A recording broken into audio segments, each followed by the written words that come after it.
No one in their right mind bothered to see this movie in theaters. Okay, review over. I'll see you guys later.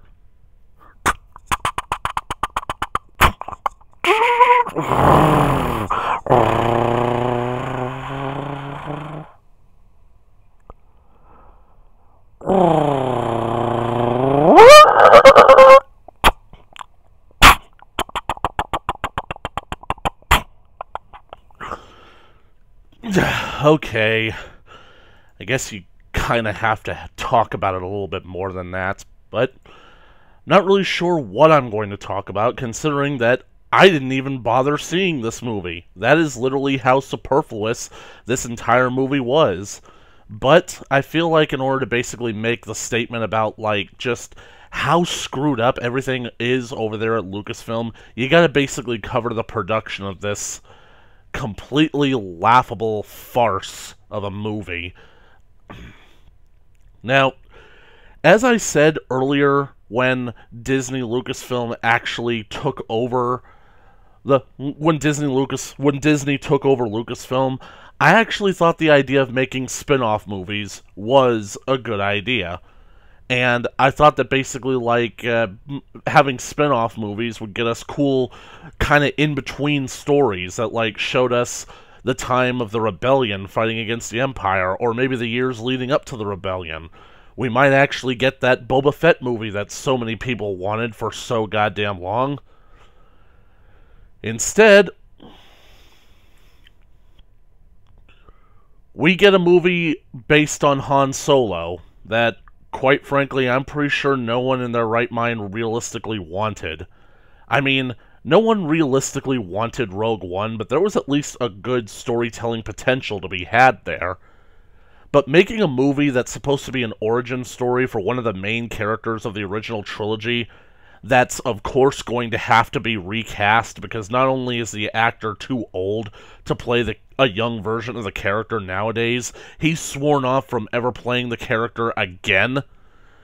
Basically speaking, it just kind of comes off as, well, it felt like a bad idea to begin with.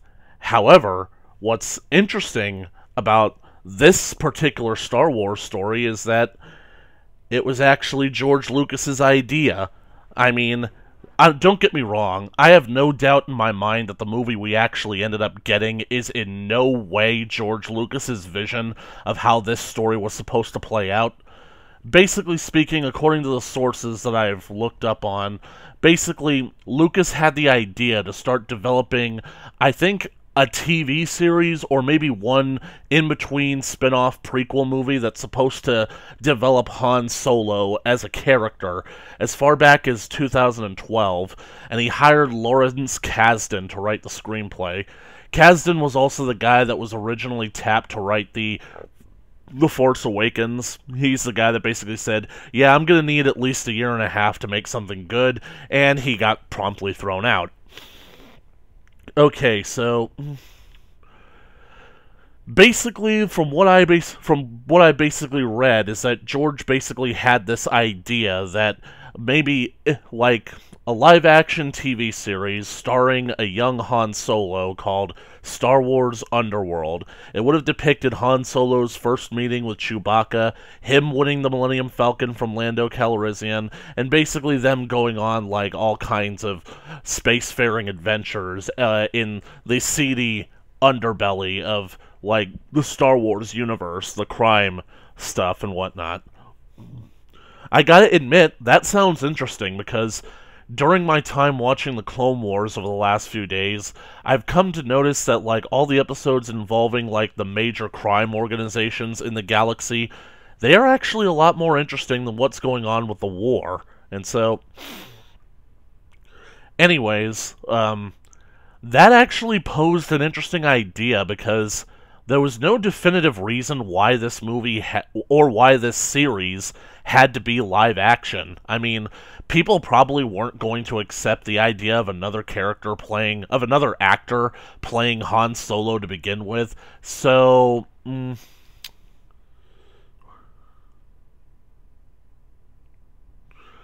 so my question is that why couldn't they have just done an animated series like the Clone Wars?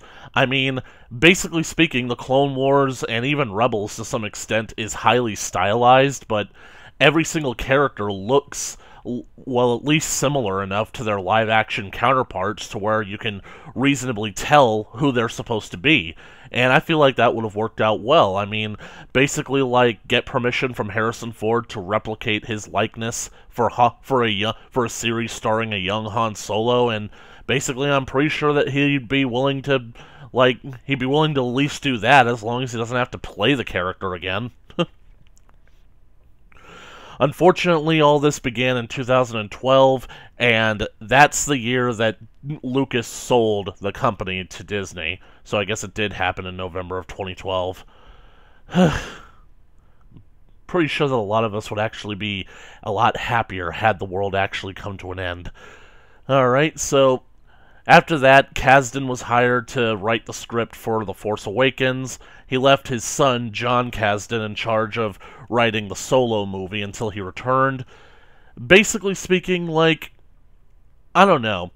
I was initially interested in this concept when I first heard about it, because I accepted the fact that Han Solo was going to have to be played by a completely different actor. That's just something that I would ultimately kind of like have to accept when it comes to these movies, especially like when it's an interesting concept that I thought could work. But that was back before I realized just how badly Disney Lucasfilm was screwing all of this up, because the simple fact is, before we actually saw The Force Awakens, before we saw Rogue One, and especially before we saw The Last Jedi, we didn't know what Lucasfilm was trying to push on us with these movies.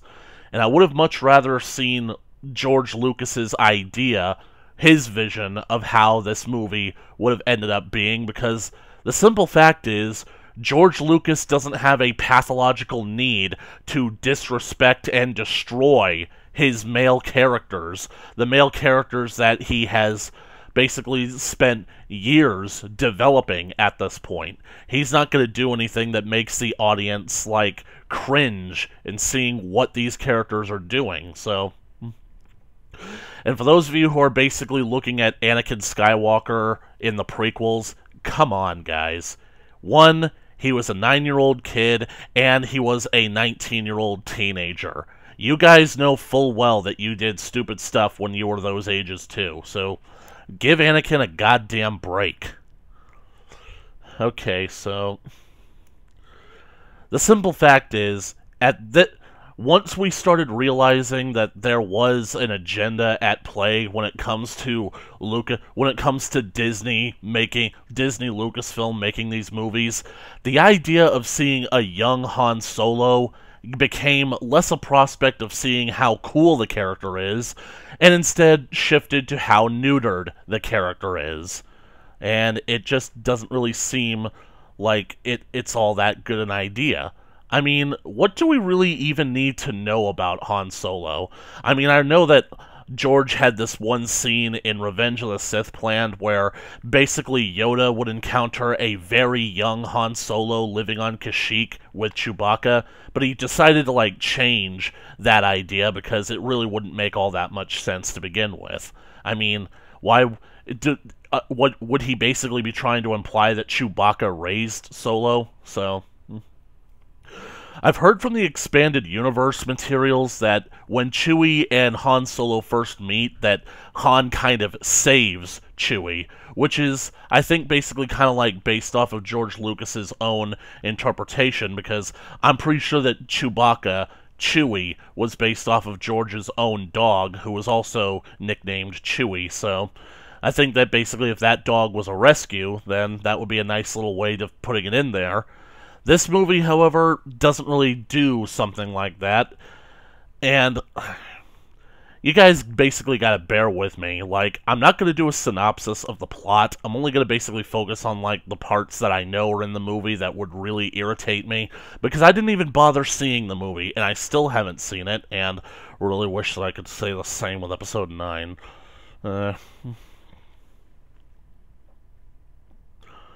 But I think that basically what we need to talk about is Kathleen Kennedy's leadership over at Lucasfilm, because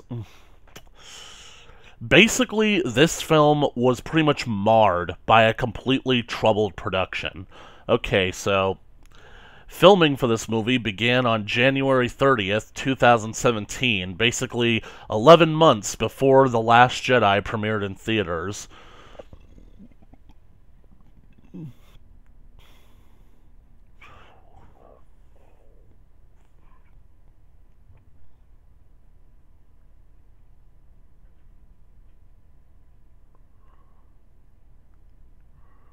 And basically, by going over all of the locations that this movie had to go to for filming, I can see why this was one of the most expensive movies ever made. It's definitely one of the most expensive Star Wars movies, but I'm pretty sure that like Rise of Skywalker has it beat. Okay, so around June of 2017, basically Lucasfilm, as in Kathleen Kennedy, cited that creative differences between her and the directors basically like was causing too much conflict on the set. So the current directors basically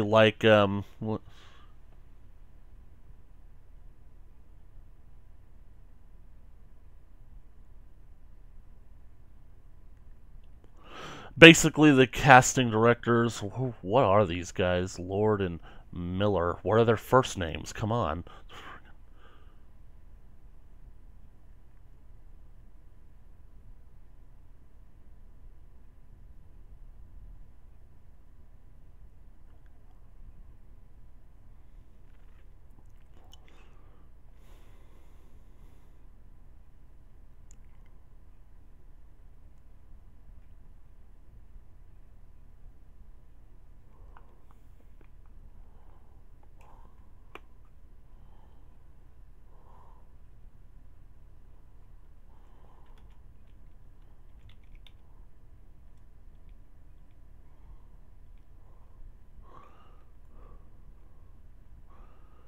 Okay, so I finally managed to track down their names.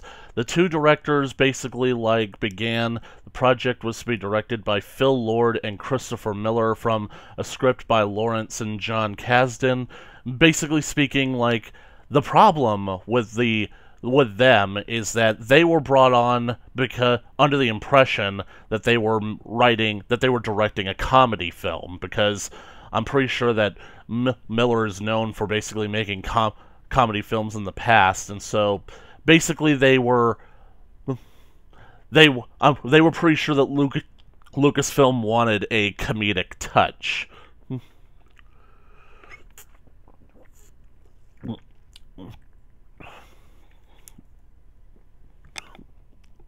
Also, the duo were inspiring the actors from making improvisations, basically trying to make the roles into their own kind of things, and basically being spontaneous on the set.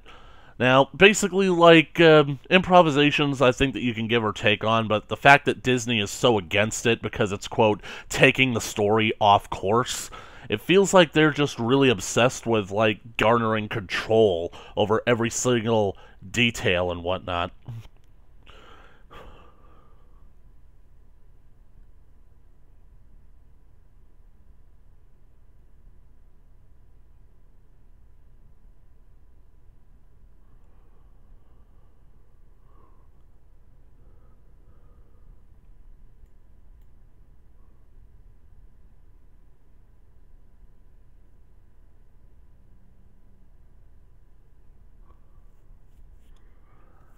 Effectively speaking, all these creative differences with Kathleen Kennedy butting heads with these two guys, they literally did what she asked. They basically would film versions of the scene where the script was written word for word, but then they would also film alternate takes which featured the improvisations to kind of compare and contrast to see which one was better.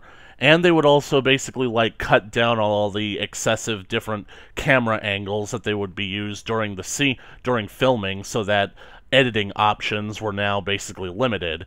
As in, I think that they were trying to bottleneck the editing process to where the editors wouldn't really have much of a choice but to go with the takes and the versions that they wanted them to go with. So maybe that was a hedge too far and a bit of a political scheme, but at this point it was apparent that Kathleen couldn't just control these people. She couldn't just basically make them roll over and accept her authority as a woman, because as we all know by now, the only reason that Rian Johnson basically gets such special treatment over at Lucasfilm is because he's the only beta male director stupid enough to actually go along with her. And that's the same reason why she fired Trevorrow. So, basically speaking, after they were replaced, after they were fired, they were replaced with Ron Howard, the guy that basically directed the live-action How the Grinch Stole Christmas movie.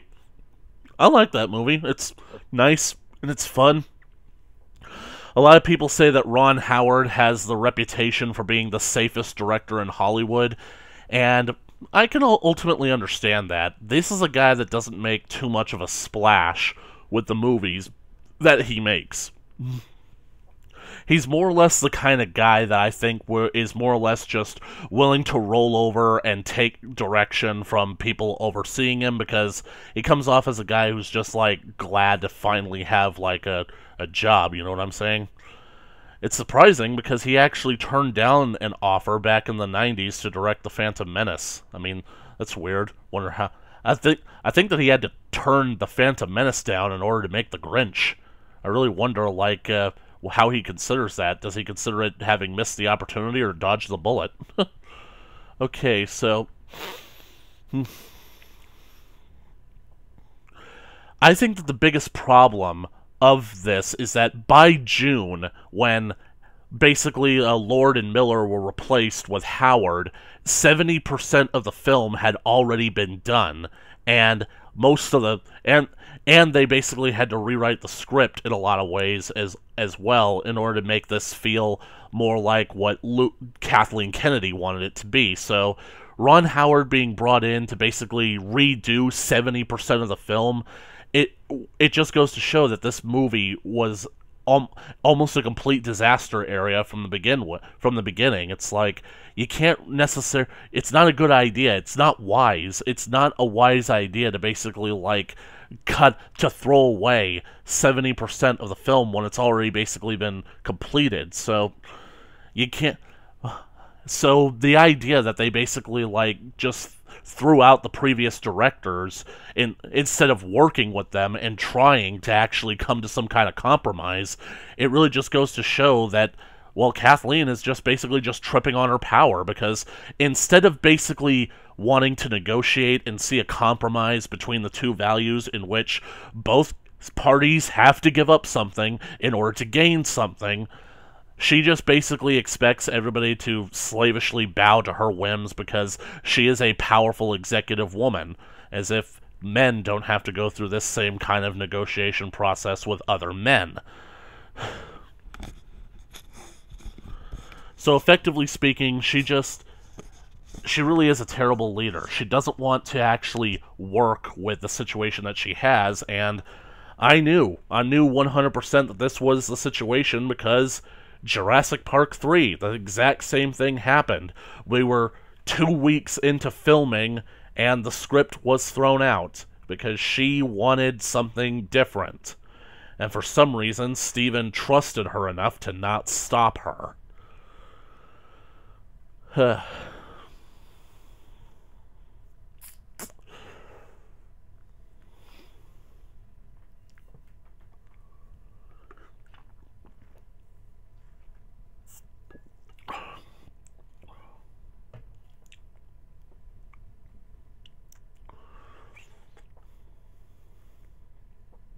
So, you guys remember how I mentioned to you guys, in the Last Jedi videos, how apparently there's a set of golden dice that are of such significant importance that somehow represent Han Solo.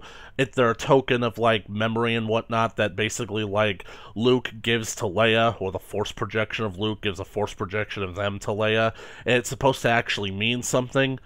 Yeah, apparently this movie was meant to establish what those dice were, and I'm just left thinking, why would you guys do that?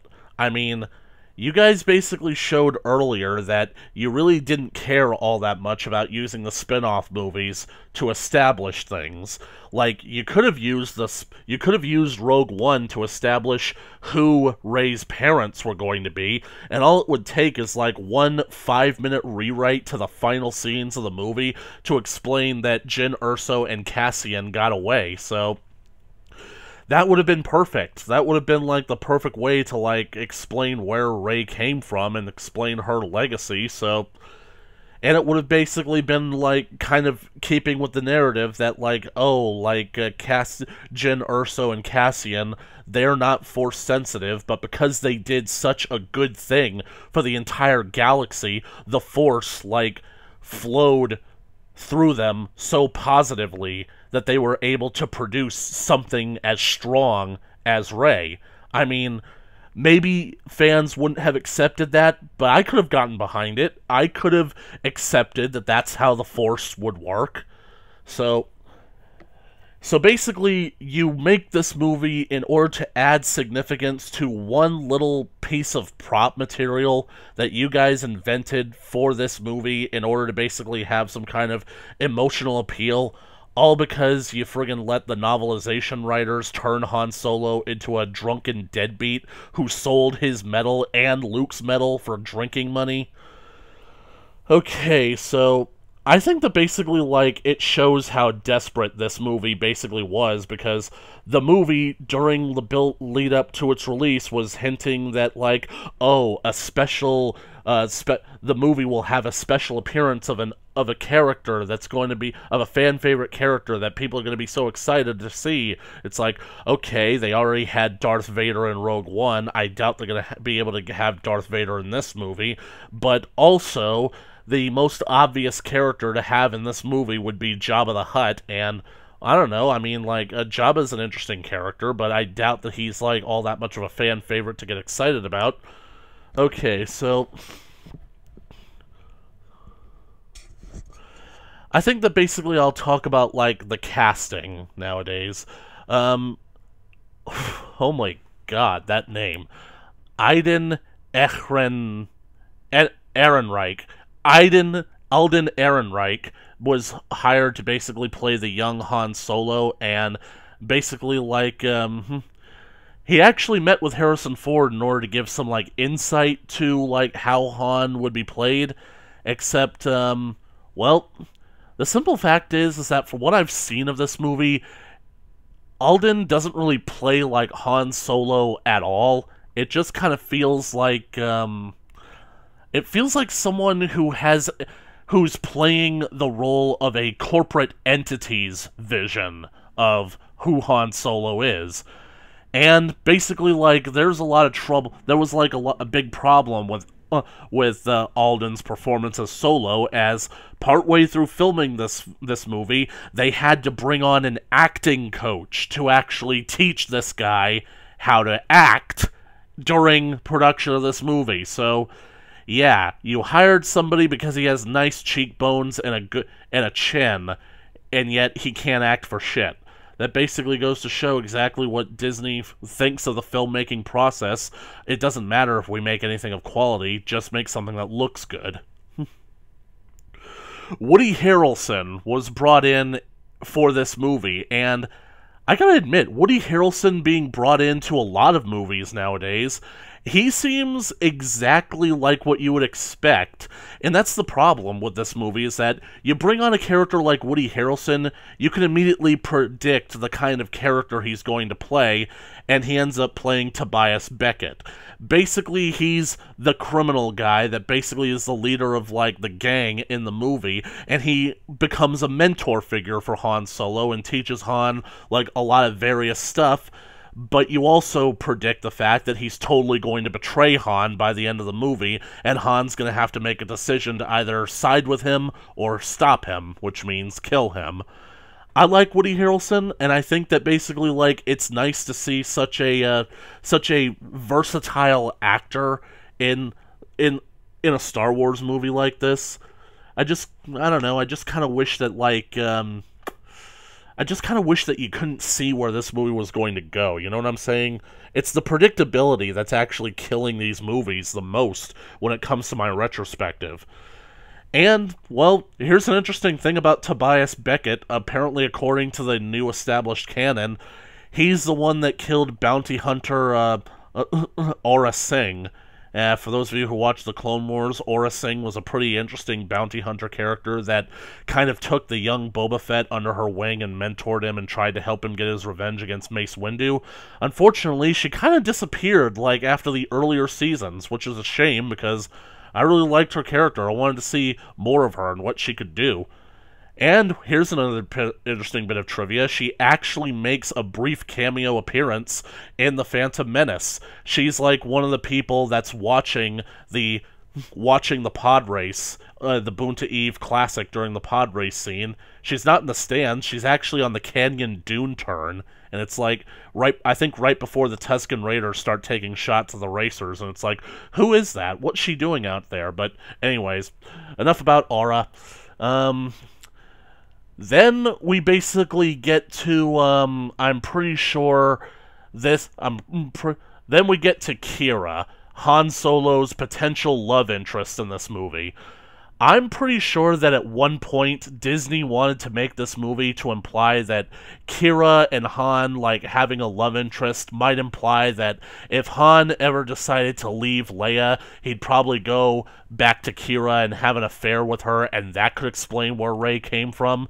Except it really wouldn't make any sense because Rey doesn't, like, Han is Force-sensitive. I'm going to get to that later in the video, but he's not nearly as Force-sensitive enough for the potential to be a Jedi, and I highly doubt that Kira actually is, like, basically, like, Force-sensitive enough.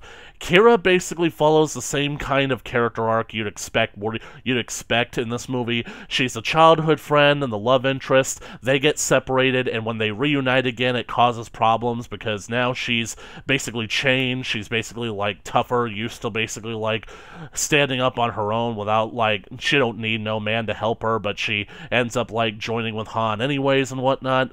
And the movie ends with a last-minute reveal about her character, showing that, yeah, she's kind of similar to Tobias Beckett in a lot of ways, and the fact that she's clearly playing Han in a kind of, like, in a kind of twist on that sort of thing. Now, basically, like, I'm going to talk about the person who plays Kira.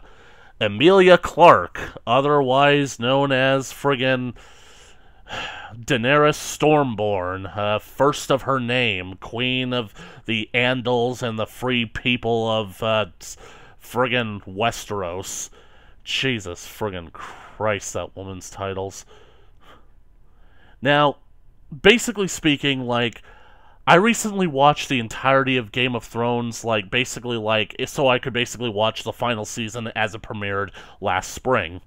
Now, what I gotta say about Emilia Clarke is that, I think that I liked Daenerys' character more as a concept than I actually liked the character herself, because Emilia, you can tell that she's really pouring her heart and soul into making the character, but sometimes her character is so robotic, she might as well be reading her lines off of a teleprompter.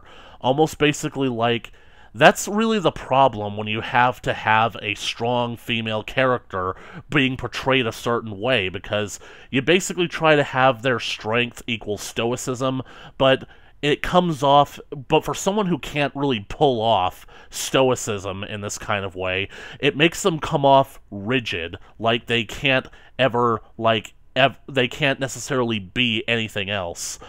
And unfortunately, the reason why Emilia Clarke is even in this movie is because of her fame and popularity as Daenerys Targaryen. And I'm just going to put it out there that I don't really think that Emilia Clarke does all that great job of acting to begin with. I mean, let's face it, she actually portrayed Sarah Connor in Terminator Genesis. And I'm just like thinking, what the hell were they thinking casting her to be Sarah Connor?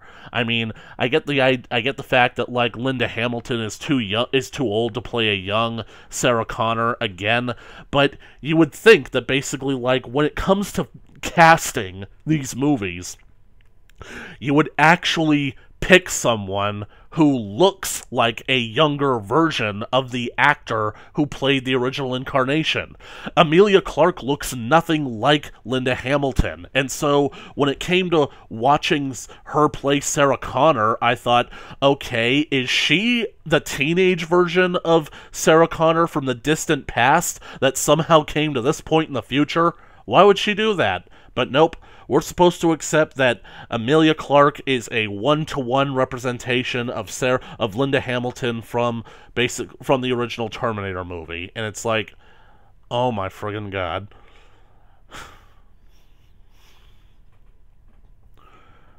If I could say like one last thing about Terminator Genesis, I think that it had some interesting ideas. It bumbled up the execution. So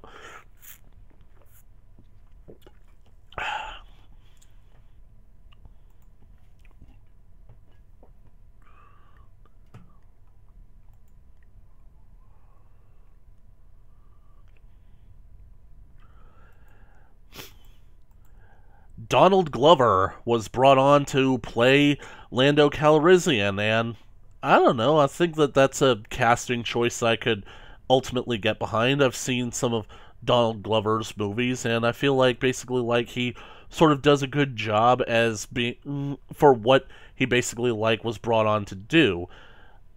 The thing about it is that he just, despite the fact that I think that he's a competent actor, he doesn't really like get the chance to like shine in the spotlight. So I think that basically like this is really the first movie where he's played a character that basically kind of like becomes more or less sort of the kind of character that you would focus a whole lot more on.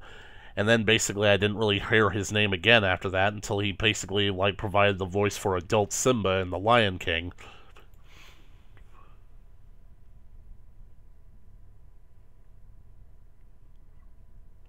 The only problem that I ultimately have with Glover's performance in this movie is that he plays a very different version of Lando Calrissian, and I basically understand that people change as they get older and whatnot. They get more subtle, more reserved, and more calmed down. I just never really saw Lando being like this kind of style of person. Granted, I basically like kind of imagine that Lando is the kind of guy to be a gambler, card player, because that's how Han described him, but I think that it's the flair, the the savoir-faire of Lando Calrissian, how he's performed in this movie, that's a bit skewed, you know what I'm saying? So I feel like watching this version of Donald Glover, I'm ultimately seeing a version of Lando that comes off more like, what's his name, Channing Tatum, when he played Gambit in the X-Men Origins Wolverine movie. Anybody else get that feeling? And so I just don't really necessarily like get the sense that this version of Lando is, well, the same person that we're going to see later in the trilogy. But that's par for the course, because I don't believe Alden Ehrenreich as Han either. So, but here's another thing that I don't get. You basically had the technology in order to make another actor look like a different actor. So why wouldn't they ultimately try that for this movie? I mean, why not basically, if you can't actually have Han Solo and Billy D. Williams and other characters that are too old to play these characters anymore, why not just CGI their faces onto somebody else's face? You clearly showed that you had no shame when you did that with the last movie.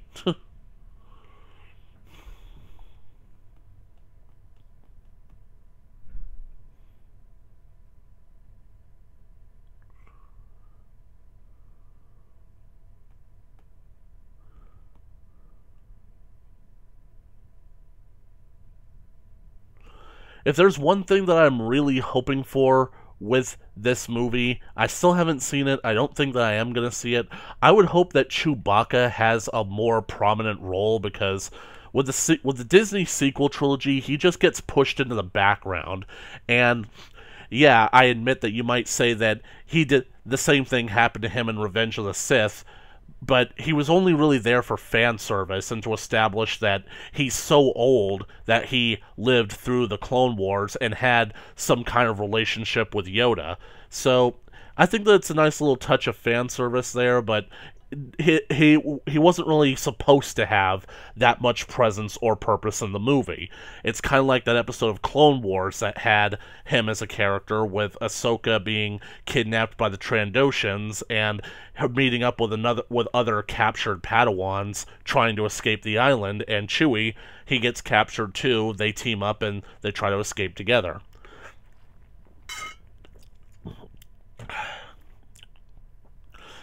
Now, I basically want to talk about, like, the one character that probably has the most to talk about when it comes to this movie.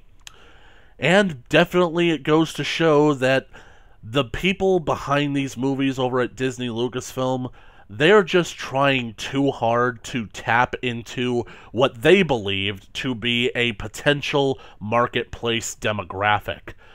The problem is, they don't realize that these people don't support any kind of market demographic to begin with, because they are...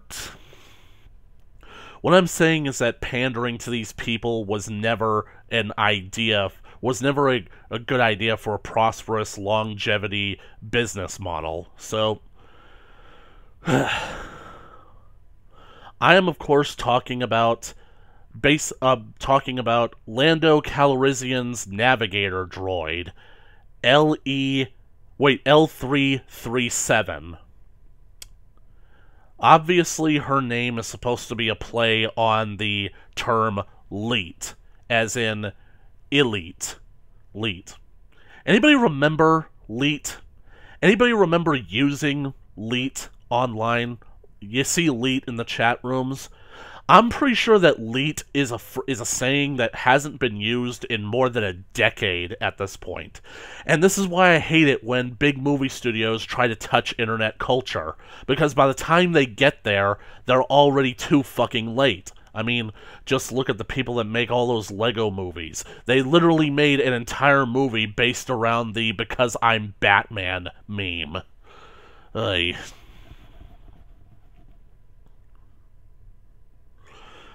Now, the thing about L337 is the fact that, basically, like,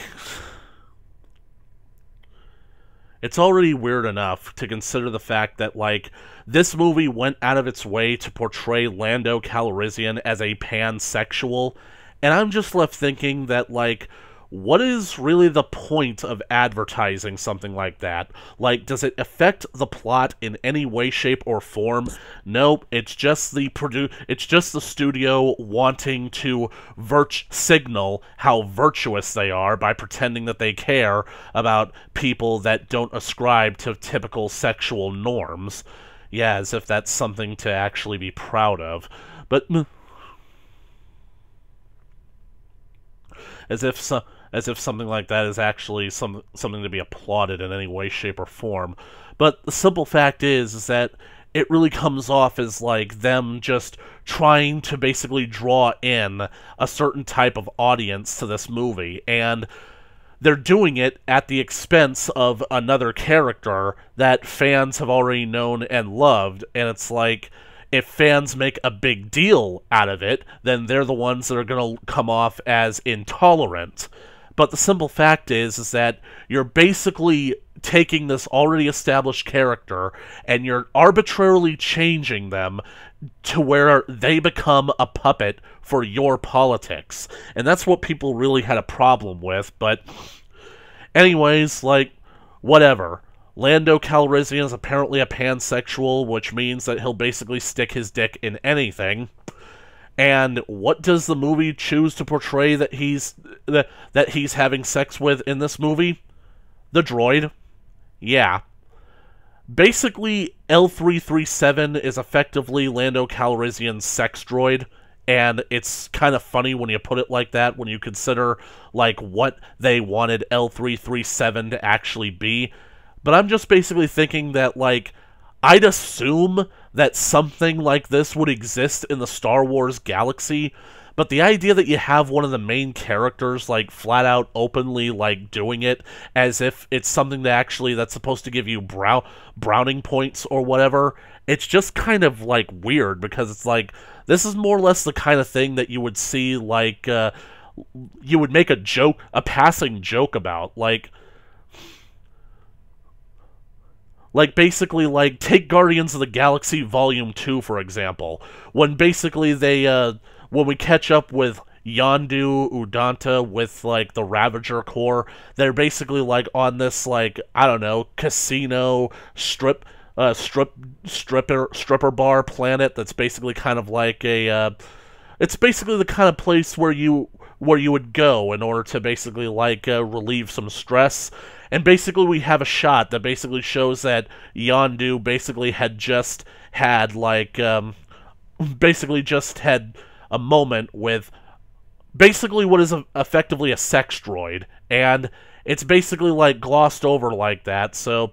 And Yondu is basically a main character, so I think that basically, like, it's basically to show that in this situation, Yondu is resorting to this because he doesn't have anyone in real life for himself. He has to basically, like, pay an object in order to do it for him, and we're supposed to actually kind of sympathize with Yondu for this moment because, like, it's kind of sad when you think about it.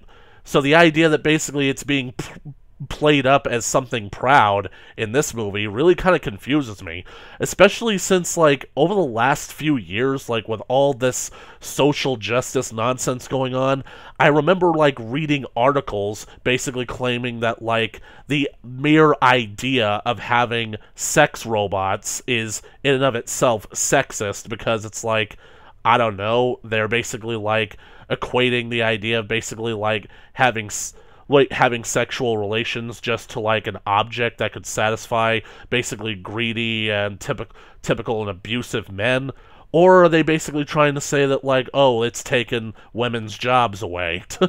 That's probably the real reason why they're doing it. Of course, I think the real reason why they're doing it is because they don't want men to have any sort of sexual pleasure at all. And especially since, like, they've tried to turn, like, every single woman on the planet against every single man on the planet, the mere notion of the idea of two consenting adults having sex in a traditional way, that basically offends them, it triggers them, so... That's basically, like, what I'm getting at. It feels like that Disney is trying to pander to these people without actually knowing what these people actually want. And now I'm just basically gonna say this. L337 is basically a social justice warrior droid, and she basically, like, is talking about droid rights and whatnot. It's one of the things that basically kind of bothers me, because, like, nowadays, every single time somebody brings up a review of the original Star Wars movies, whenever it comes to the scene where R2 and 3PO are captured by the Jawas and basically kind of, like, put in this nightmarish situation only to end up being sold to the Lars estate, it basically they can't ever get through the scene without mentioning, is anyone else basically kind of disturbed by the fact that droids are effectively a slave race? No, it doesn't bother me at all, because despite the fact that they basically have, like, artificial intelligence and basically bordering on sentience, they were designed for specific tasks. Sure, you basically have, like, it really ultimately depends on how well the droids are treated by their respective owners. You have droids that have distinct personalities, like R2 and 3PO, but then you have other droids that clearly don't have all that much in terms of personality, self-awareness, or even self-want. Droids that basically, like, only exist to serve the function and then basically, like, shut down when when their purpose is fulfilled. I mean...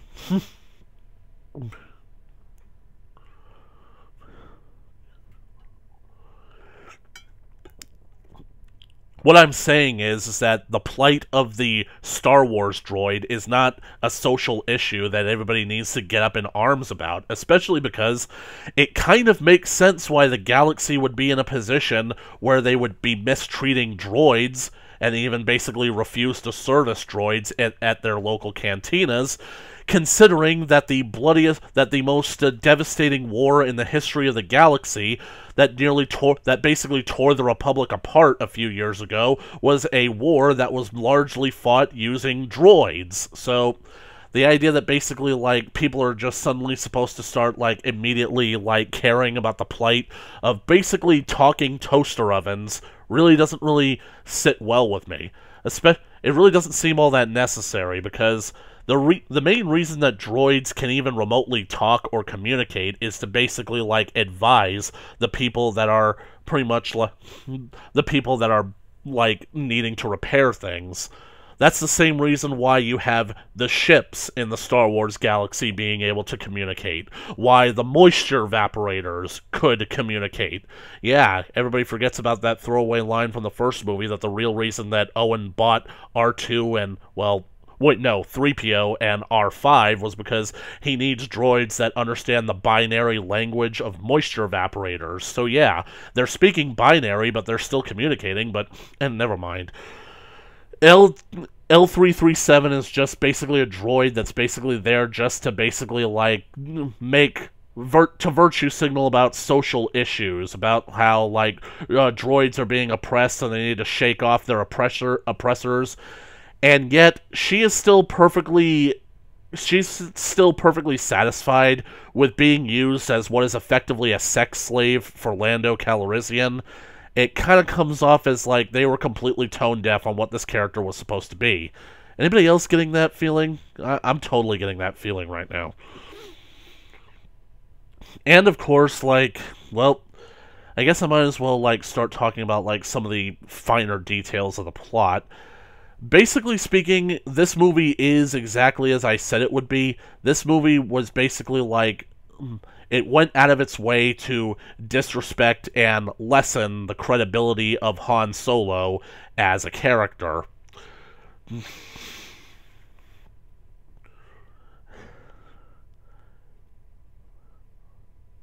Now, don't get me wrong, you ultimately would expect that, because as an origin story, your character is not going to be 100% up to where they're supposed to be by the time you get used to them, unless they're Rey.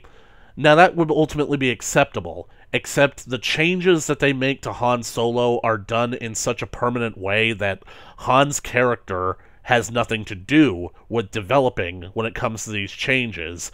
This movie is literally going out of its way to show that almost everything that Han Solo does is a sham. So, I guess basically I might as well, like, talk about it. Like, you guys remember a few episodes where I basically talked about, like, Galen Erso and how it was interesting how he was an Imperial architect designing the Death Star, but had a lapse of conscience and decided to leave the Empire because he knew what building the Death Star was wrong. And I basically went on this little tangent about how in the expanded universe there was a story where Han basically started out as an Imperial officer who basically had a job working as an Imperial pilot and whatnot, and then he eventually decided to leave the Empire and basically, like, just take up a job in smuggling. Yeah, this movie tries to adapt that story, except it adapts Disney's version of it. I'm gonna admit that, like, this scene, I actually don't mind all that much, because I imagine a scene like this basically being made in a similar fashion. I could ultimately see this situation playing out with how it is. The only problem is that they basically did the exact same thing with Rogue One. I'm talking about how Han Solo gets his name.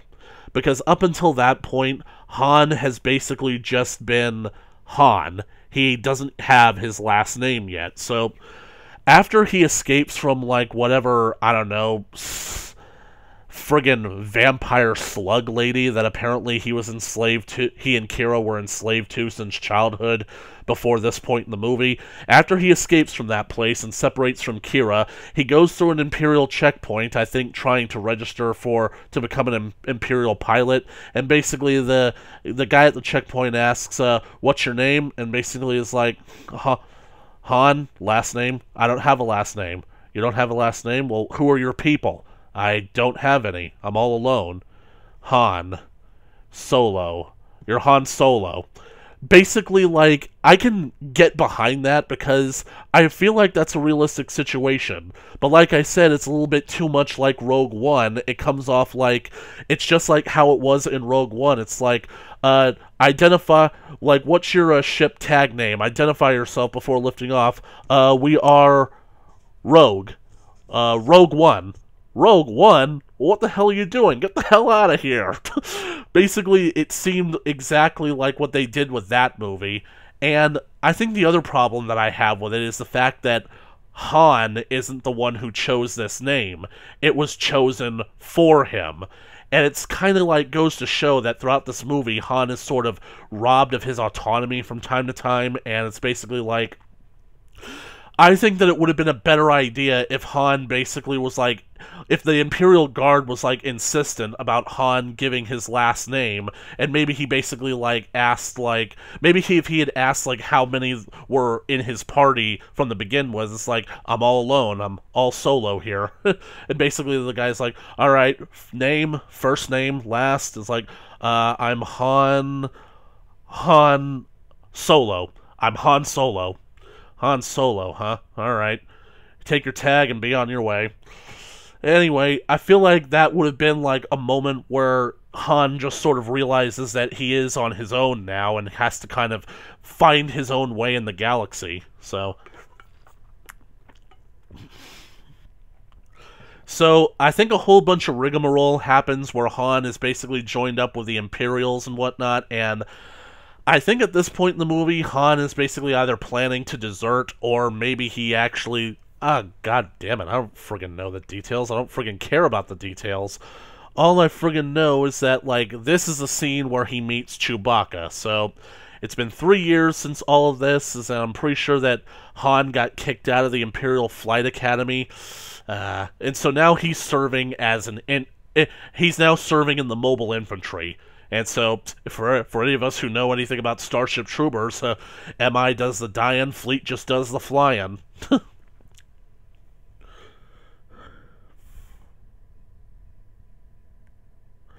And this is where he ends up running into Woody Harrelson as Tobias Beckett.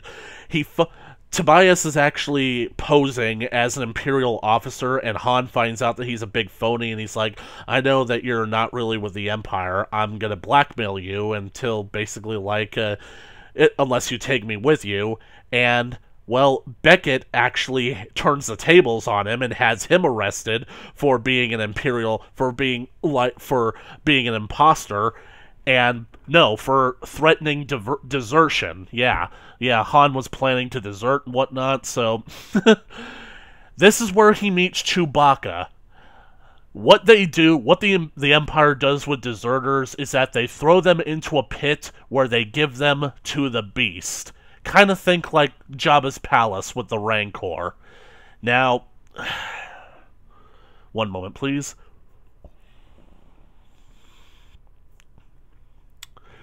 The Beast ends up being Chewbacca, which means that they've been, like, they've captured Chewbacca, they've been carrying him around all these places, and they've been starving him to the point where Chewie is willing to kill, rip apart, and eat any human being that is thrown into the pit with him.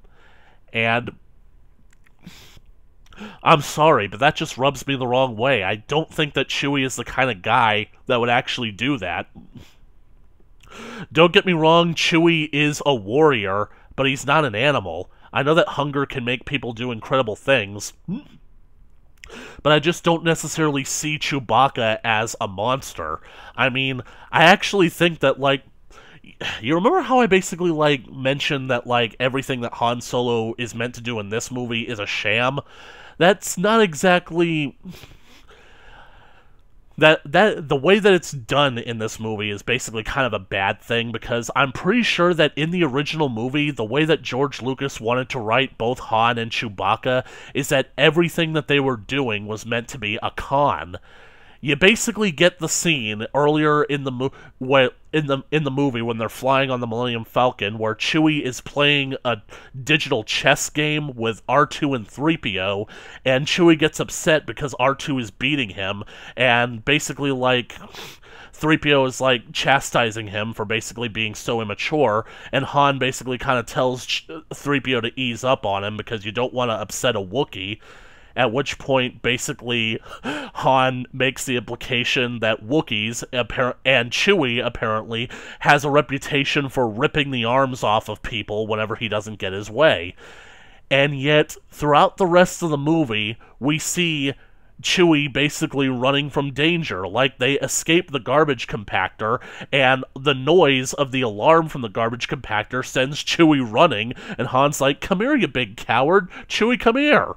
It's like, Chewie is a big softy. Like, it's like Mark Hamill said, this is closer to The Wizard of Oz than it is to 2001: A Space Odyssey. Chewie is the cowardly lion. He's meant to look tough, but he's not. So, the idea that, like, you basically, like, have Chewie, like, killing and eating people, that's not right. Chewie wouldn't do something like that. Even if they are Imperial bad guys. I mean, have you ever actually seen Chewie rip someone's arms off? And don't get me wrong, it's like been 40 years from now. I'm pretty sure, like, the Wookiees have been retconned to the point where you would, like, expect the Wookiees being able to, like, rip people's arms off and whatnot. They certainly have that in the Lego games, which is cute. I don't mind that. I think that it's different, though, when it comes to, like, the droids during the Clone Wars. Like, the 501st Journal entries from, like, from the Star Wars Battlefront game describes the Wookiees as being able to tear a droid in half with their bare hands. That's something that I could ultimately get behind, but I don't think that Chewie's the kind of guy that would do that to a living human being. Even though, like I basically said in the previous episode, that Chewie is a predatory animal, it's different when you're doing it to a sentient being. Like porgs, they're basically like just penguin birds. Well, yeah, they're kind of like these weird furry penguin things.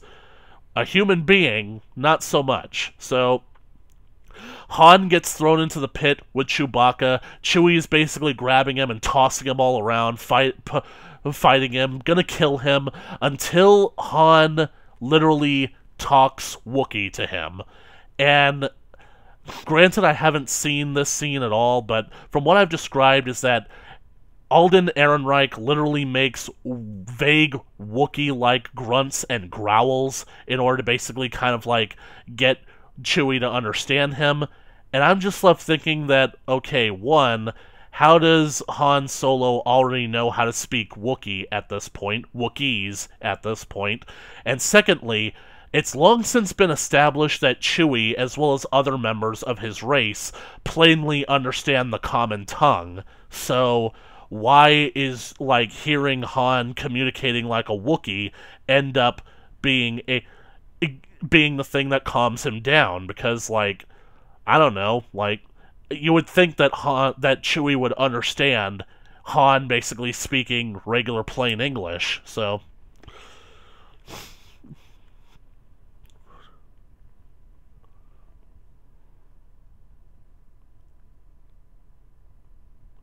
Okay, so now that Han basically is friends with Chewie, and basically the two of them escape together, Beckett gets the idea that a Wookiee could be useful, so they decide to take him and Han along with them, and hijinks ensue. Now,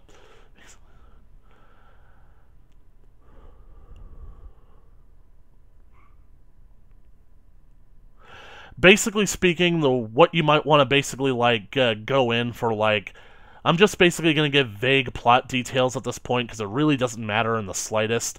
The reason for why this whole thing, what you might basically, like, take away from this movie is that, like, the characters are now set in place. They're going to join Tobias's criminal gang, and what they're basically going to do is that they're going to run, like, missions for this big crime lord stealing fuel and whatnot. Yeah, because now fuel is such an important thing in the Star Wars universe that you gotta make an entire movie all about stealing the stuff in order to justify Rian Johnson's poor writing and lore-based knowledge.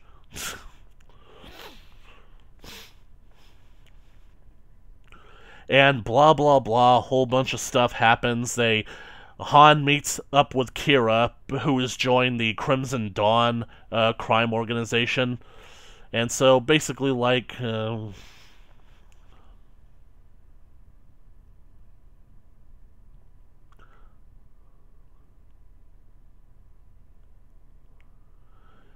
now basically we get to the entire point of this movie, showcasing Han Solo's greatest accomplishment, the one that he brags about the most to other people. And, well,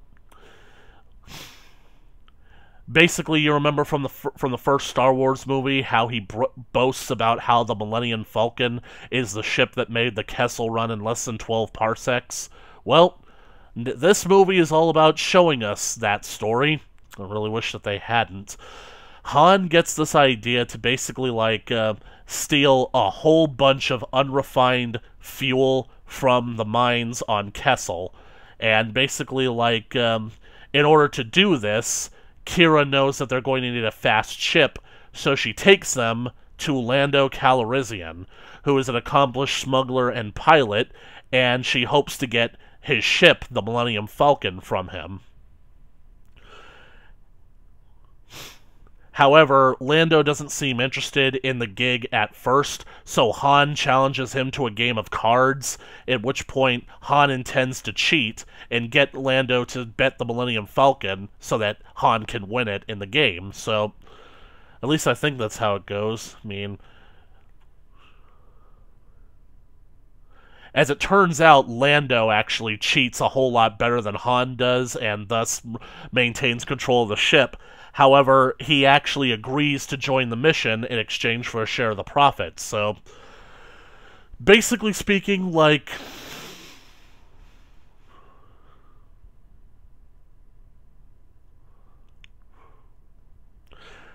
maybe this is one of the reasons why L337 is written the way she is, because once they get to Kessel, L337 incites a kind of droid slave revolt, and basically they're going to use that as a distraction in order to basically, like, get the fuel and, like, get out of there.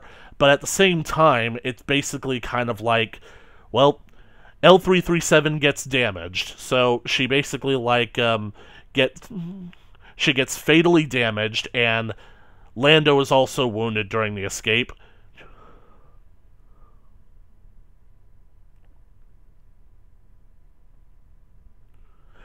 And I think we also have this moment where Chewie rescues some other Wookiees that, like, had fled Kashyyyk after the Empire took over everything. And they actually want Chewbacca to come with them because he's, like, one of them, but Chewie decides to stay with Han, and I guess it's supposed to be, like, a nice moment of solidarity. It's like, aw, they're such good friends that Chewie wants to stay with his buddy now. Okay, I can get behind that. Just kind of wish that the rest of the movie was a whole lot more interesting. And that's ultimately the problem with the movie, is that you would think that basically the movie sounds fairly decent from how I'm describing it. It might even be interesting, kind of like a Star Wars version of a old-style Western meets an Ocean-style movie. But the problem is that the movie is more or less kind of boring. I mean, basically, I haven't seen the movie yet. My father literally flat out told me that when it came to the new Star Wars movies, the Han Solo movie, he couldn't even stay awake during this film. He can't watch it all the way through without falling asleep, so that should be a huge indication on the quality of this film, so...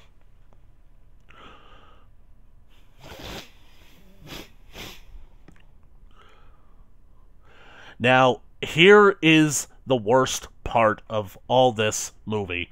Like, I told you before that this movie is meant to disrespect and invalidate Han Solo, and how I basically told you before that Han actually is Force sensitive, because, well, let's think about Han's piloting skills in the original trilogy. Han, things just sort of tend to work out for Han in desperate situations, don't they? I mean, basically speaking, like, take the first movie, for example. Well, let me just basically see here. Like, Han's shooting skills, when it comes to basically, like, shooting, like, being able to shoot his opponents, you might basically, like, attribute that to him being an accomplished gunslinger. And I know that a lot of the fans of the original trilogy are probably going to hate me for this, but let's take the special edition scene where Greedo shoots first. Whether you guys hate that scene or not, it demonstrates Han Solo being able to dodge blaster fire at point-blank range by simply just moving his neck 2 inches to the left to dodge Greedo's shot. So it's like, that's fairly impressive. Reflexes like that are really impressive. And later on in the movie, when the Falcon is getting ready to take off and the stormtroopers come and try and stop them, immediately after Han sees them, he's already shooting at them, and he's able to hit them really good, really perfectly. Then, basically, when Han... I think that basically, like, it's meant to sort of be part of Han's character, that he might be attuned to the Force, because, well, think about, like, when Han says he doesn't believe in the Force because he's never seen something that gives him reason to believe in it. Obi-Wan gives, like, this kind of look. He chuckles a little bit, like, huh, ironic. He doesn't truly know that he himself has this... is attuned to the Force already. It's kind of meant to be like that subtle little thing. I mean, Han basically is able to remain cool under pressure. He wants to basically, like, fight as soon as the Death Star captures the Millennium Falcon, but then he gets the idea, but then at Obi-Wan's behest that maybe there's an alternative to fighting, that they decide to hide under the floorboards that he uses for smuggling. That's a smart idea. Like, basically, like, that would take a calm and collected mind to basically come up with an idea like that. So... Han also basically, like, showcases his ability to basically, like, to basically, like, be able to shoot, like, all these stormtroopers, basically, like, especially when he's chasing them down the hall, only to run into, like, a whole platoon of them in one area. He manages to get away without basically taking a scratch, and he does manage to outpace them.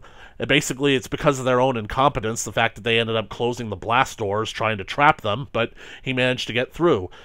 Alright, so then with the Millennium Falcon, at the end of the movie, when when Luke is the last character left, Red 5 is the last hope to destroy the Death Star, and Darth Vader and the other 2 TIE fighters are on his tail, Han has basically only seen, like, the speculations for what the plan is going to be, and the Rebel Squadron, the fighters, had to go, like, on a long, great distance across the trench in order to get to that point with a thermal exhaust port.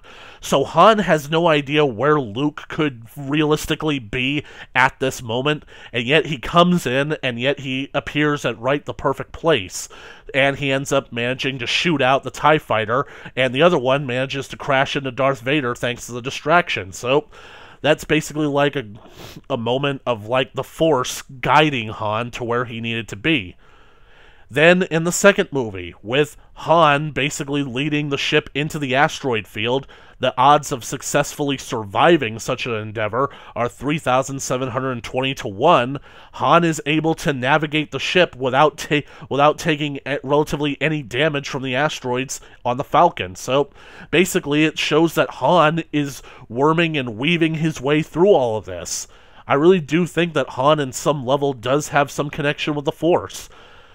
And now let's talk about, like, the whole carbon freezing thing. Now, the Clone Wars series tries to establish that, oh, carbon freezing is, like, this common thing, but realistically think about it. What situation would you actually have that would justify freezing a human being under a layer of metal? Of carbonized metal. I don't think that's actually a situation that technology is to be used for.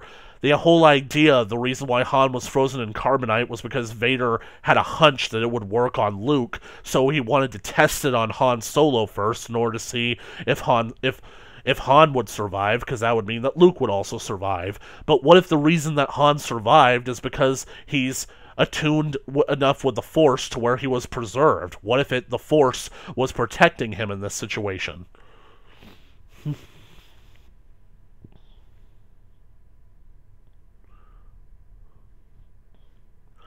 I think that I basically, made a point about how Han basically, it's clear that Han basically has some, it's basically just the slightest bit attuned to the Force in one way or another. And that basically goes to inform Han's great piloting skills, as well as his ability to basically be a competent fighter and a natural leader for the rebellion. How does this movie completely destroy that narrative? Well, it's simple. You see, you remember that scene in Empire Strikes Back where they've landed on the asteroid and Han basically shuts down everything except for 3PO, because he needs 3PO to, quote, talk to the Falcon, find out what's wrong with the hyperdrive? That's basically just how the technology in the Star Wars universe works. 3PO says that the Millennium Falcon has a peculiar dialect, but the simple fact is, all these machines, even complex ships and systems onboard computers, they have to have, they have to be able to communicate in order to run diagnostics on what is going on. You know what I'm saying? What's going wrong with the ship, so that you could be better prepared to fix it. You get what I'm saying? So I'm pretty sure that the Death Star could even communicate, at some point. I mean, if the moisture evaporators, on Uncle Owen's farm could communicate, I'm pretty sure that, most technology in the world could communicate. So, how does this movie disrespect it? Well, as it turns out, the reason that Lando is such a great pilot is because L337 is his co-pilot, and she is a navigator droid that has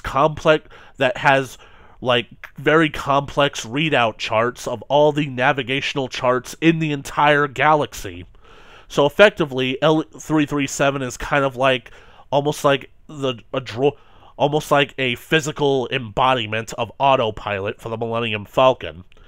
Now, after she has been fatally wounded and destroyed, the characters decide that they can save her consciousness by uploading her memory banks, effectively her personality, into the Falcon's onboard computer, and thus giving the Falcon the access to all the navigational charts that she has stored in her CPU. So effectively, L337 becomes the Millennium Falcon. Yep. One of the most cringiest characters in the entire Star Wars franchise is now permanently established as one of the most iconic vehicles and mainstays of the original trilogy. And the sequel trilogy.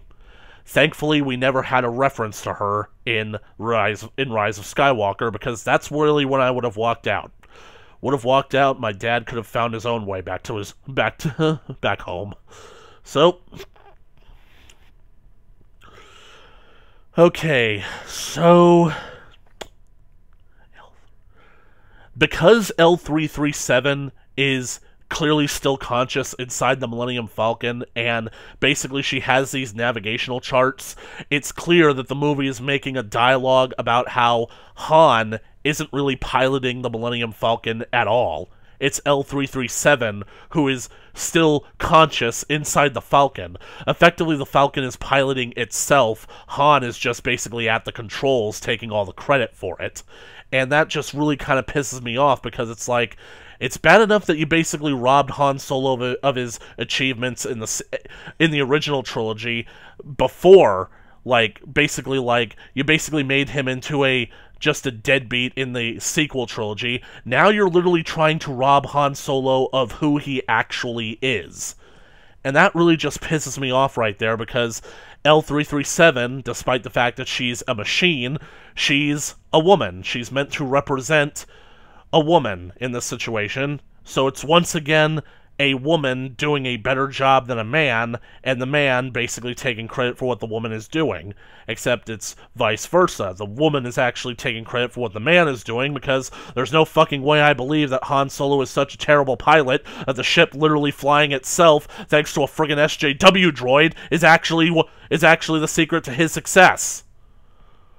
Jeez, man. Okay, so...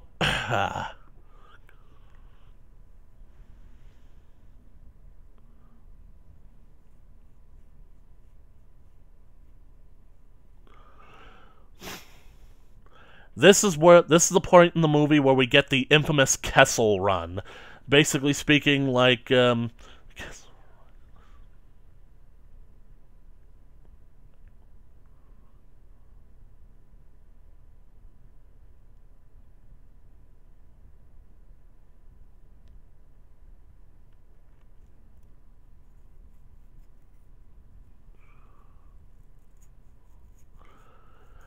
apparently the reason that the Kessel Run basically, like, has the boasting of 12 parsecs, when parsecs are a measure of distance and not time, basically speaking, the way this movie tries to retcon it is that the Kessel Run is apparently so dangerous because I think this is the point in the movie where they're flying through, like, this, like, weird-looking space cloud trying to get away from an Imperial Star Destroyer, and a huge friggin' Lovecraftian tentacle monster is, like, also chasing them as well. The way that he has to do it is that he has to make calculated jumps to avoid killing the crew. So, basically speaking, like, because of L337's navigation, Han is able to take a shortcut, which is dangerously close to a black hole, and...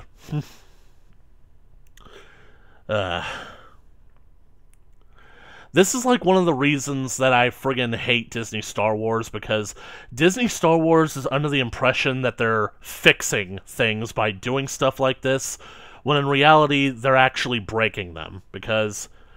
the whole 12 parsecs thing was just always just a huge point of contention whenever it came to some asshole-sniffing, like, just pedantic jagoff claiming that this movie doesn't know what it's talking about, because parsecs are a unit of distance and time. Are a measurement of distance, not time, so this whole thing doesn't make any sense. That's kind of the point. Literally speaking, like, the entirety of the Kessel Run, you remember how I basically said earlier that with what Han Solo and Chewbacca's shtick in the first movie is that everything that they say and do is all part of a con? To where Chewie basically is acting all tough, but in reality he's a big softy? Yeah, that goes for the Kessel Run as well, because, literally speaking, like... back in 1977, George Lucas intended for the reference to be recognized as bullshit. The simple fact is, in the fourth draft of the original script, Kenobi has a line in which where he points out that basically he was supposed that basically, like, Kenobi, not a line, but basically like a direction to where he was basically reacting to Han Solo's stupid attempt to impress them with obvious misinformation. Kenobi knows that Han is trying to pull a con on them. Literally speaking, what Han is actually attempting to do is that he's trying to basically make a statement about, like, he's trying to basically give them clear misinformation to see if they can tell that he's bullshitting them. Because if they can't tell that he's bullshitting them, he can take advantage of them later with more bullshit. You see what I'm saying? It's all a con. Like, hey, my ship did this really impressive thing, and you guys are basically, like, ought to basically, like, be in awe of my skills as a pilot and my ship's abilities. And Kenobi's like, yeah, sure. And I've got pictures of Bigfoot and the Loch Ness Monster. And I've also got this deed to the London Bridge. Here's basically, like, what I really don't like about the movie, is the fact that I honestly didn't think that my father was telling the truth about this, because my father's memory was a bit sketchy. I thought that he was misremembering the scene from The Force Awakens, my father tells me that, like, as it turns out, he actually didn't do it in 12 parsecs. It took, like more. I don't remember. Maybe it was 14. And I'm like, okay, that either is disrespectful of Han Solo, or he's misremembering the line from The Force Awakens. The thing about it is, I was inclined to believe my father, because, like, the way that it's done in The Force Awakens is that, like, Rey mistakenly says 14 parsecs, to which Han defensively says 12. It seems like the kind of thing that Disney Lucasfilm would do to disrespect Han even further by literally making that joke into the reality and making the reality a lie. So, but as it turns out, at the end of it all, Chewie reveals that he actually did it closer to 13 parsecs, and Han basically defends by saying, not if you round down. So it's literally like they're disrespecting Han again. It's like the thing that basically he actually did, that he's proud of, and he boasts about for being in 12 parsecs, he didn't actually do. So it's like, thank you. Thank you very much, Disney Lucasfilm. You basically keep managing to ruin Han Solo even further. So I think that at this point, basically, there's no point in talking about how the movie wraps up, because pretty much what you've come here to see is basically, like, already just basically taken care of. So, alright, so Kessel Run. The Falcon is badly damaged. They have to process the fuel and whatnot.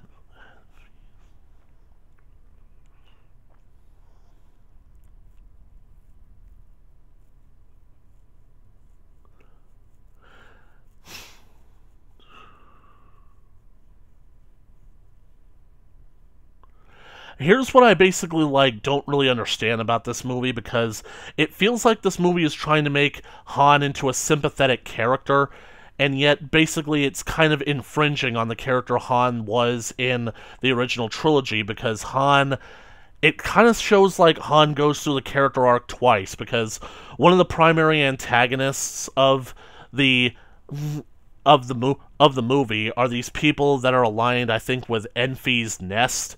I think that they're a terrorist organization that needs to, like, steal fuel for some reason. In the third act, it's basically revealed that Enfy herself aren't pirates. They're actually with the Rebel Alliance. They've basically been pushed to this state to fight against the tyranny of the Empire, and Han basically comes to sympathize with their plight, except, in the original movie, when Han basically gets caught up with the rebellion, he's not sympathetic towards them. He doesn't really care all that much, because he recognizes a lost cause for a lost cause.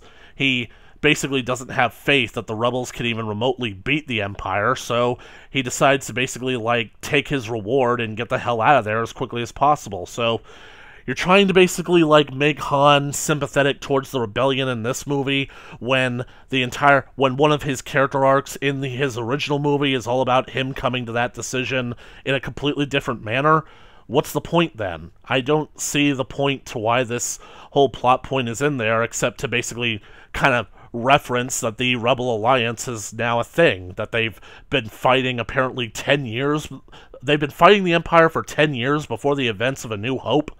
Somehow I don't believe that. I really don't.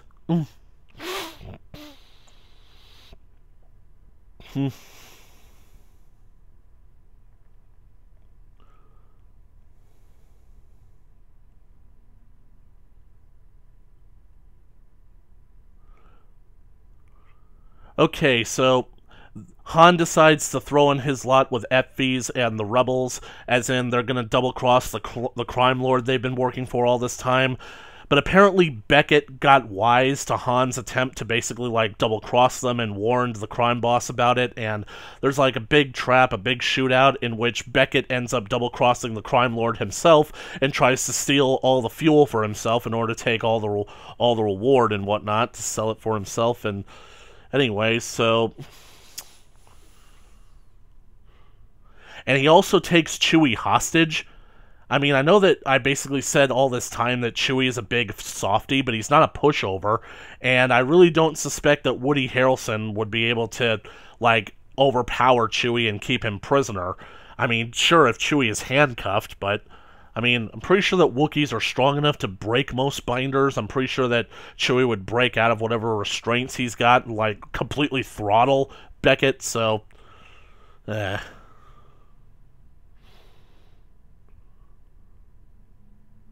So, Kira ends up killing the crime boss and sends Han to go rescue Chewie.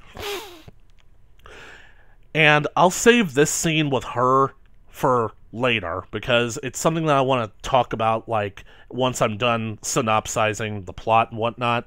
And basically, like,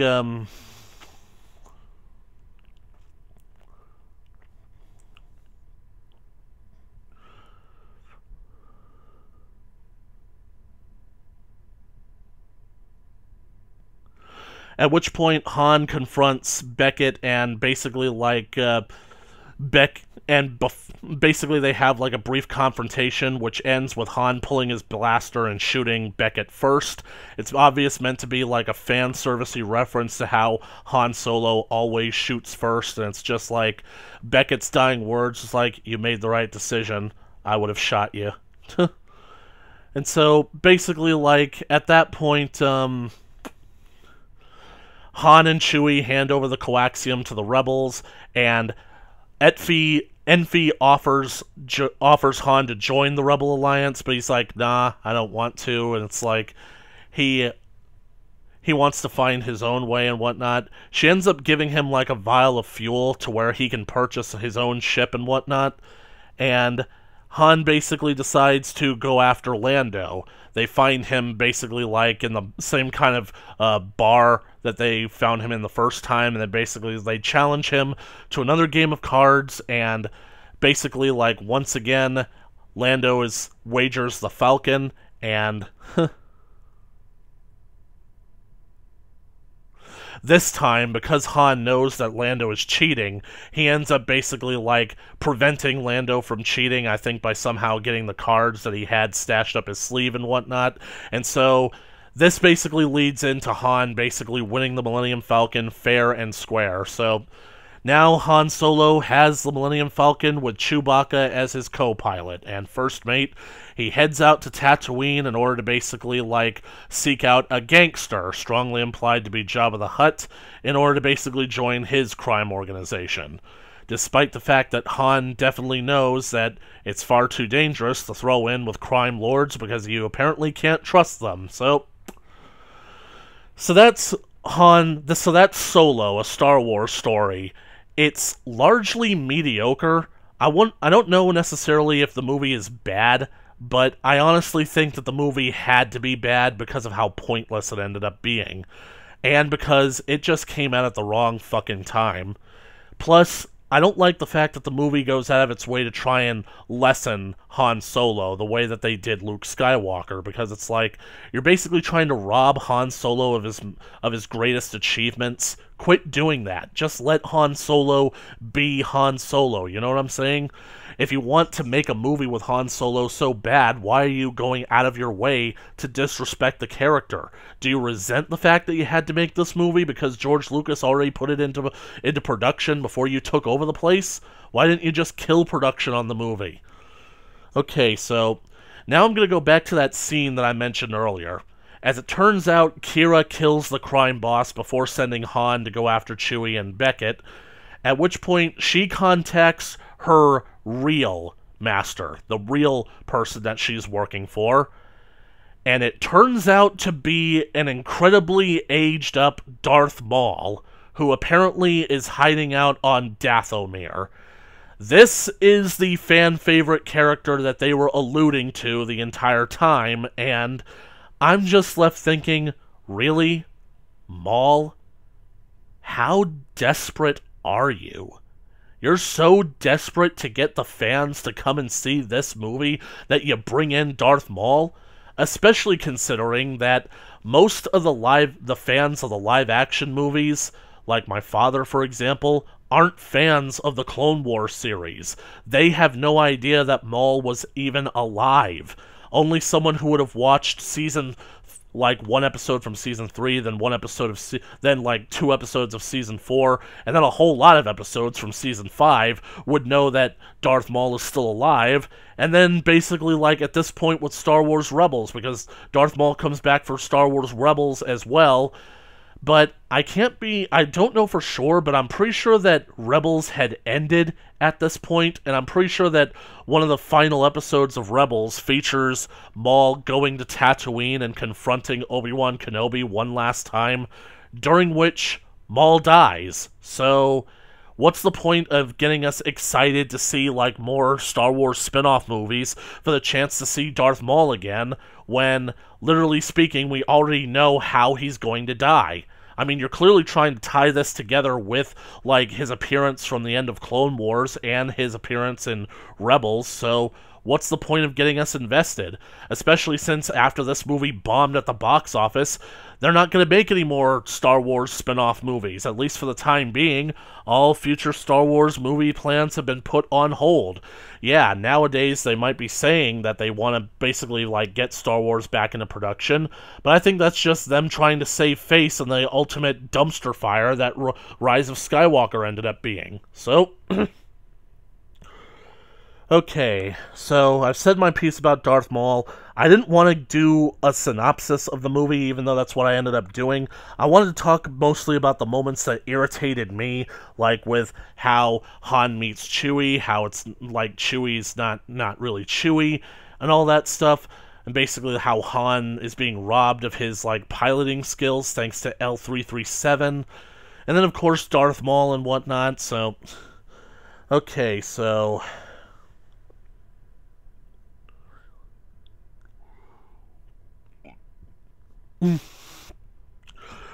really, the worst part about this movie is the fact that you had to release this movie after The Last Jedi.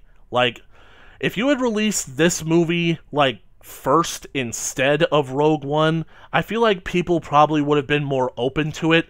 It would still be boring, but I don't think that people would have, like, I don't think that it would have flopped as hardly as it did. Rogue One might have flopped, but Rogue One I actually think is a fairly decent enough film to where it could actually stand on its own, regardless of the fan backlash, because, I mean, I'm not gonna basically lie, like, the reason why we're even talking about Solo, why I did a movie, was to once again showcase Disney's failure, because Solo was the first step in punishing Disney for their arrogance. The simple fact is that after The Last Jedi, no reasonable, actual Star Wars fan was going to pay money to go see Solo. Like, fans might have gone to see this movie for the novelty of having another Star Wars movie explaining the origins of Han Solo. But after The Last Jedi and everything that Disney Lucasfilm did in regards to the backlash for that movie, there was no fucking way. There was no fucking way actual fans of the series were going to go see this movie. The only people who went to see it are the shills that basically want a virtue signal and support Disney no matter what it does, and the casual moviegoer that doesn't give a shit about this kind of stuff either way. But the simple fact is, it showed that it wasn't enough to save this movie. And the worst part about it is that they kept coming up with excuses.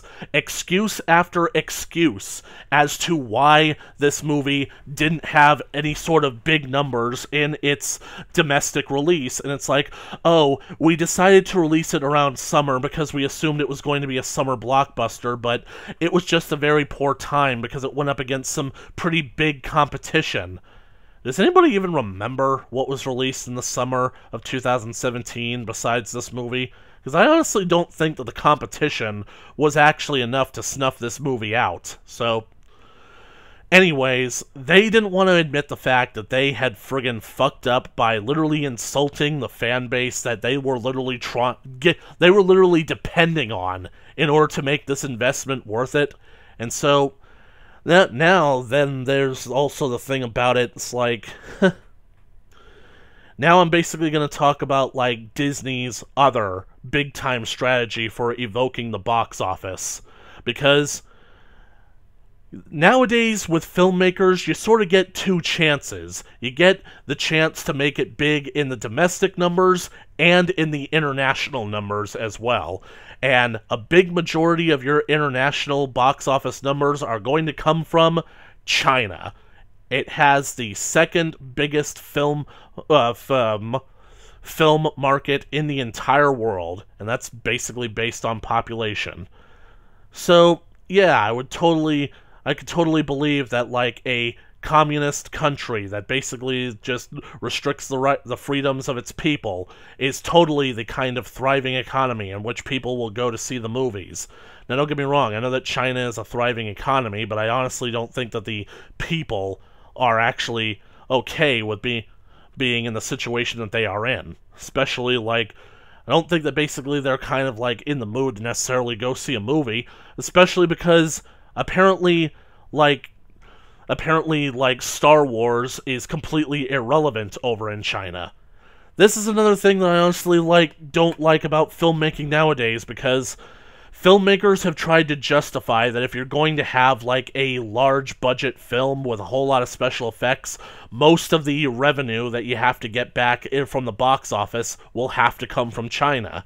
And I'm just left thinking, who says that you need to have a movie with such a huge budget? Why can't we go back to the days where we actually, poured time and effort into, making, more humbler special effects instead of just spending millions of dollars on CGI that, quite frankly, isn't worth millions of dollars? So why can't we basically, kind of cut back on the budget and make something of quality without all the spectacle? So the worst part about it is that ever since this trend basically began, filmmakers have tried to pander to the Chinese audience by basically trying to feature Chinese characters in their movies, and it's so painfully transparent that the Chinese are not being won over by it. And I'm just so glad that they are basically, aware enough to where they realize that these people are just using their culture, their ethnicity, and their locations all as a means of trying to basically get their money, because people over here in the United States need to realize that they're doing that as well. So it's been irritating and jarring. Basically the fourth Transformers movie, Age of Extinction, literally speaking, the entire fourth act of that movie takes place in China for no goddamn reason. It's so basically, out of nowhere. It's clearly only in there just to appeal to the Chinese market.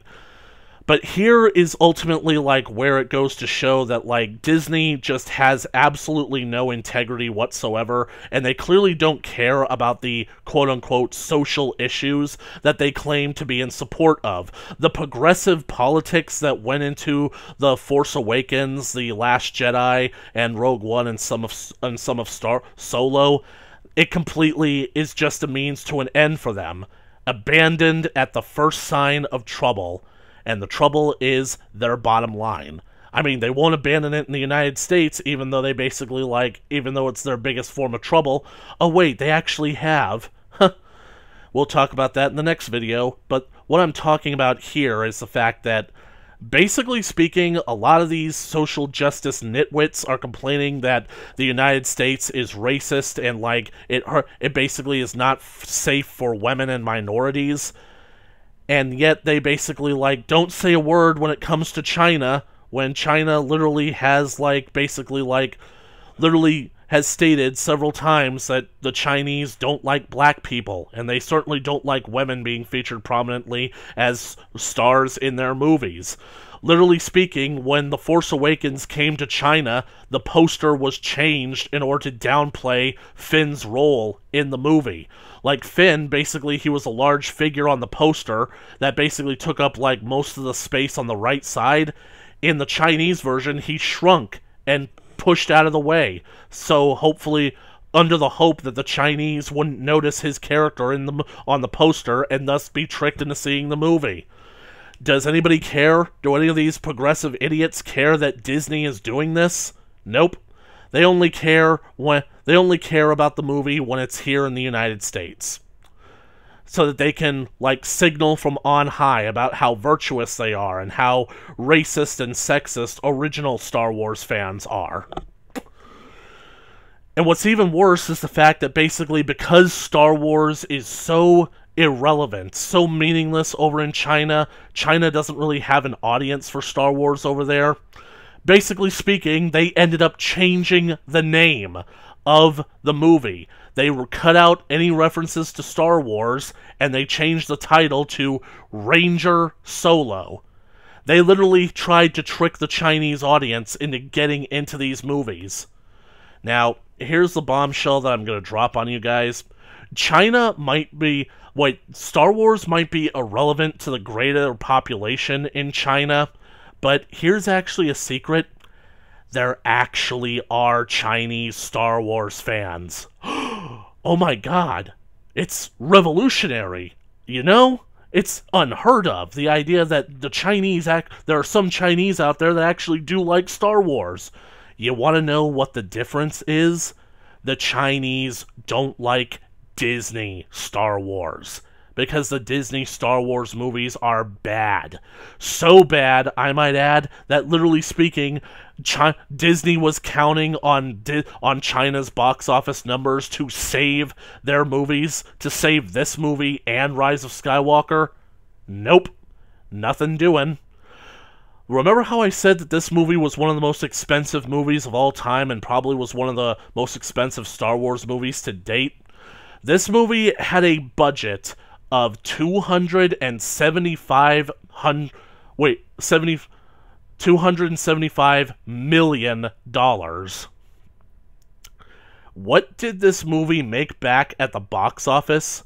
And I'm not talking about domestic or international, I'm talking about total, as in the gross of both the domestic and international box offices combined. This movie only made back $300 million. And thus, Soylo, A Star Wars Story goes down in history as the very first theatrically released Star Wars film to actually be a box office bomb. Disney actually lost money on Solo. And quite frankly, they deserved to lose it. They deserved to lose it after what they did with The Last Jedi. For allowing The Last Jedi to be as bad as it was, and worse, for letting Rian Johnson off the fucking leash. As far as I'm concerned, Disney should basically be making preparations to not only kick Rian Johnson to the curb, but also blacklist him so that he doesn't get work in any major studio anywhere left in Hollywood. But they can't do that, because friggin' Johnson is under the protection of Kathleen Kennedy. So, if they end up going against Kathleen Kennedy's decision to hire Rian Johnson as a director, that would be an oppressive man telling a woman what to do. So now the only option is to get rid of Kathleen Kennedy, right? Well, it seems to be looking that way now, like now after the Rise of Skywalker turned out to be a disaster. But we've heard this kind of talk before. We've heard talk that Kathleen Kennedy was going to get booted out, and yet they ended up renewing her contract anyway. I cannot believe it. How stupid could Disney possibly be to renew the contract with that woman? They should have fired her from the start. But who knows? If Kathleen Kennedy goes, hopefully Rian Johnson goes as well.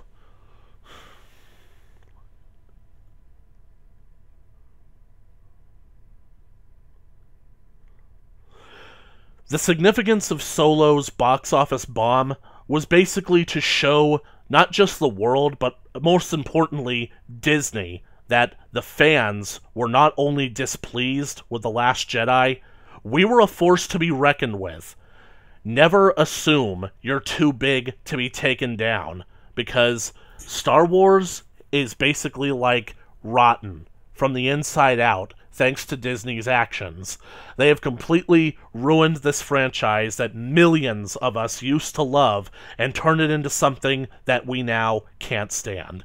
It makes us sick, the very sight of these Star Wars movies. These glorified fan fictions that are parading as Star Wars movies. It's around that time that Solo flopped that we started hearing less and less defense of The Last Jedi. We started hearing less and less about how hateful and toxic the Star Wars fanbase was for having the audacity to not like The Last Jedi, for completely invalid reasons like racism and sexism, instead of all the problems with the narrative. Nope. We stopped hearing stuff like that. I wonder why that is. And now, all these years, and now 2 years later, not only have all the Star Wars spin-off movies been put on hold, and now Disney Lucasfilm is starting to see like what's going to be done with the franchise once the main trilogy has been wrapped up. We basically have gotten the final entry in the main trilogy, which goes to show that Disney realized that they couldn't just ignore us, that this was a legitimate problem, and we weren't going away.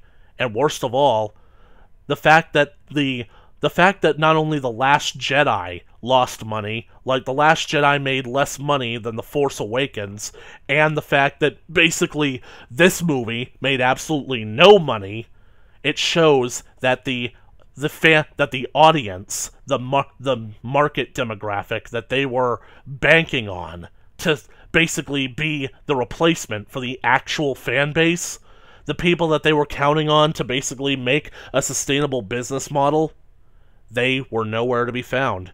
They didn't support Solo either. Or basically their contributions were so negligible that it made Disney realize that the people that they were pandering to were such a tiny group that they might as well be insignificant. Because that's what they are. They're insignificant. You bought Star Wars because it was one of the highest grossing franchises of all time, and it had a literal toy marketing empire. And yet, you allowed Kathleen Kennedy and Rian Johnson to spit in the faces of the people that made that happen. The people that were loyal to the brand. You literally showcased that a brand could fail. And now, you suffer the consequences for it. But the suffering is far from over.